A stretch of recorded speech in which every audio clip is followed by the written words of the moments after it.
ভারত থেকে আরও 11,500 টন চাল বাংলাদেশে আসে। উন্মুক্ত দরপত্র চুক্তির আওতায় 11,500 মেট্রিক টন সিদ্ধ চাল নিয়ে এমভি-ডিডিএস মেরিনা জাহাজটি ভারত থেকে চট্টগ্রাম বন্দরে পৌঁছায়।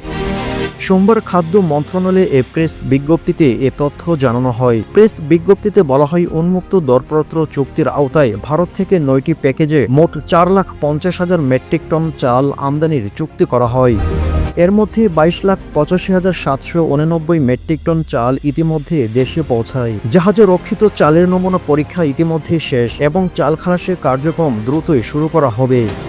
এজন্য প্রয়োজনীয় ব্যবস্থা নেওয়া হয় বলে মন্ত্রণালয়ের প্রেস বিজ্ঞপ্তিতে জানানো হয়।